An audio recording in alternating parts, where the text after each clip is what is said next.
Most retriever bake-offs are fake, and teams make product bets on them anyway. That sounds harsh, but it is usually true. Comparing two retrievers fairly is hard because tiny setup changes can make one system look smarter when it only got an easier test. So, this is not just an eval problem. It is a money problem, a roadmap problem, maybe even a credibility problem. Exactly. In a RAG system, retrieval decides what the model gets to know.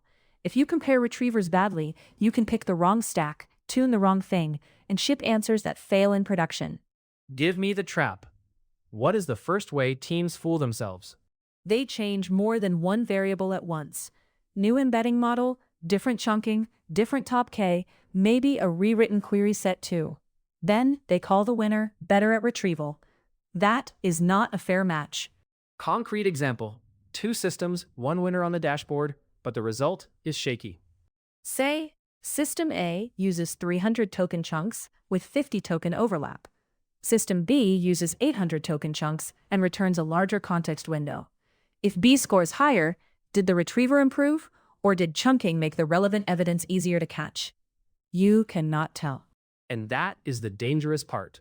You think you found a better retriever, but really, you changed the playing field. Right.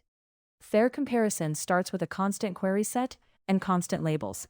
Same user questions, same relevance judgments, same scoring rule. Otherwise, you are not measuring the systems against the same target. Why are constant queries such a big deal? If both systems are strong, should that really matter? It matters because query mix changes difficulty. One set might be full of keyword-heavy questions, where sparse methods shine. Another might lean semantic and paraphrased, where dense retrieval looks better. If the questions move, the winner can flip. So, a retriever can win by getting a friendlier exam. Exactly. And labels must stay constant too. If one run is judged with loose relevance and another with strict evidence-level relevance, your metrics stop being comparable. You changed the definition of success. Give me a scenario where that bites a real team. Imagine a support bot for a payments product. One evaluator marks a document relevant if it mentions refunds at all. Another only marks it relevant if it covers card refunds in Europe after partial shipment. Same query family, very different labels. One retriever now looks better simply because the bar moved. So, if queries and labels are fixed, what else has to be controlled?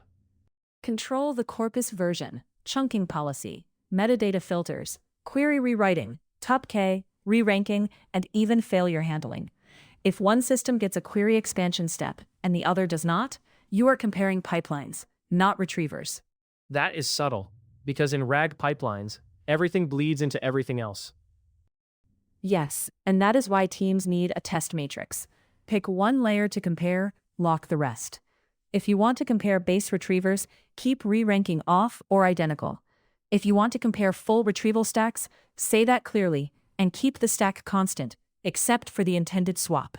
What about latency and cost? A system can win on recall and still lose the business. You should track them alongside quality, not after. A retriever that gains 2 points of recall by doubling latency and tripling index cost? Maybe a loser in production. Fair comparison means same budget envelope, or at least transparent trade-offs. Let us make that practical. A team is deciding between a BM25 style baseline and a dense retriever for internal docs. How do they run a clean test? Freeze the document snapshot. Apply one chunking scheme to both. Use the same 200 real user queries, ideally sampled across easy, medium, and ugly cases. Keep the same labels for relevance. Return the same top K, maybe 5 and 10. No query rewriting in one arm, unless both get it. Then measure recall at K, precision at K, latency, and cost. And if the dense retriever still wins? Then you have evidence it wins under controlled conditions. Not proof for all time, but a credible result. After that, test robustness. Long-tail jargon, fresh docs, noisy queries, and cases where metadata filters are missing or wrong. I like that word, robustness, because leaderboard wins often disappear when the query gets messy. Exactly. Real users do not type benchmark queries. They paste fragments, misspell product names, ask multi-part questions, and mix intent with context. A fair comparison should include that mess, or you are selecting for the lab, not production. So, the strategic consequence is bigger than model choice. It changes who gets trusted inside the team. Yes. Bad comparisons reward whoever can shape the eval, not whoever built the better system. Good comparisons shift power back to evidence. That helps engineering, product, and anyone who has to defend reliability. Bottom line, if I change the questions, labels, or surrounding pipeline, I can manufacture a winner. And if you hold those constant, control the rest, and test realistic queries, you stop rewarding noise and start measuring retrieval. In RAG, the fairest comparison is not the flashiest one. It is the one that survives contact with reality.